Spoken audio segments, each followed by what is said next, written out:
The hormones which originate from the hypothalamus neuron, they pass through the axons and are released from their nerve ending, and then these hormones reach the pituitary gland through the portal system, which I already told you is called as the hypophyseal portal circulatory system, and regulate the functioning of the anterior lobe. Then we have another type of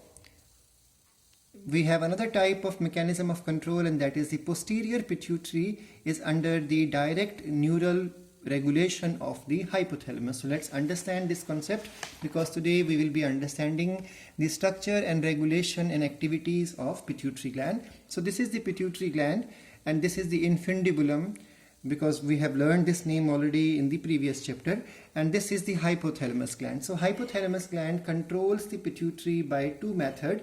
You can see the color deviation. This is darker in color, this is lighter one. So this front portion is the anterior pituitary, and this is the posterior pituitary. Now the anterior pituitary receives the hormone from the hypothalamic neurons, or you can say the nuclei or neurosecretory cells, and then you can see the nerve endings are here, and this is the blood capillaries.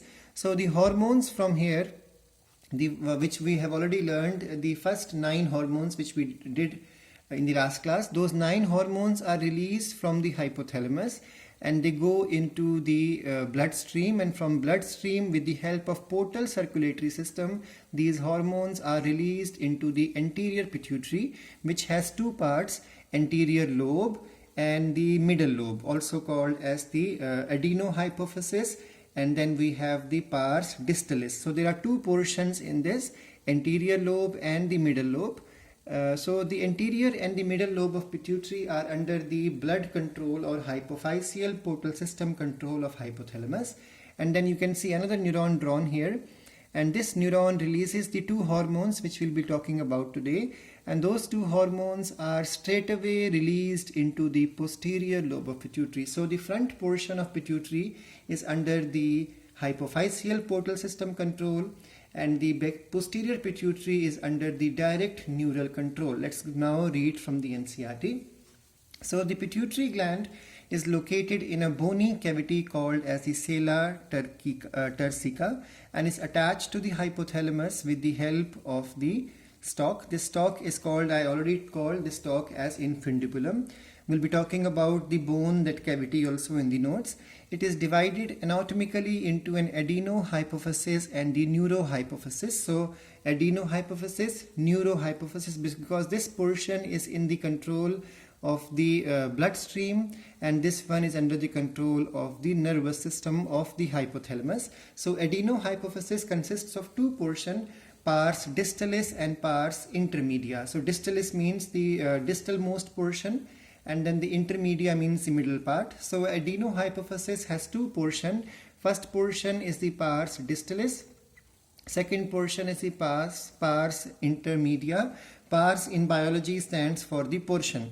Pars distalis region of the pituitary, commonly called as the anterior pituitary, produces the growth hormone prolactin. So if you go through this list, you will find the list is similar to what you have learned in the last class, but in that last class you had another word added there, inhibiting hormone or the stimulating hormone. So same hormone names are there, growth hormone, prolactin hormone, thyroid stimulating hormone, and then the adrenocorticotrophin hormone, and then the luteinizing hormone, follicle stimulating hormone, and then we have the pars intermedia, the middle portion.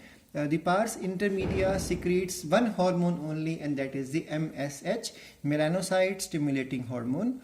However, in the case of human, this pars intermedia is almost merged with the pars distalis. So it is almost indistinguishable, because it is merged into the first portion. And the neurohypophysis, which is also called as the pars nervosa, also known as the posterior pituitary, stores and releases the two hormones which are called as the oxytocin and vasopressin. So we have already covered the vasopressin in the kidneys chapter, if you remember, the ADH hormone.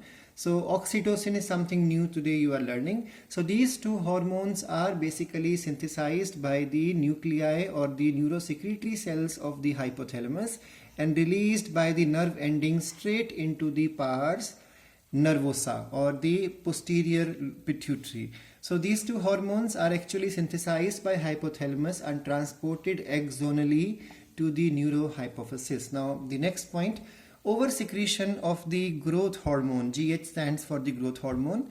So if there is oversecretion, we all know what will happen. The person will become a giant. So it will stimulate the abnormal growth of the body leading to gigantism. So a person will become somewhere around 7 or even more than 7 feet tall, and you call such person as giant. And then it is possible that there could be under secretion of the growth hormone. So if there is less secretion, it will result into stunted growth, poor growth, and which it is called as dwarfism. Dwarf means short in stature. Now the next hormone is the prolactin hormone, regulates the growth of the mammary gland and formation of milk in them. So this hormone will only come out when a lady is undergoing pregnancy. Otherwise prolactin does not come out. So reason is what? Because the hypothalamus releases the hormone which is the prolactin inhibiting factor. So this factor will always have a control over a non-pregnant lady as well as all human males. That's why male and non-pregnant lady do not have milk production, because prolactin is not released in their body. The next one is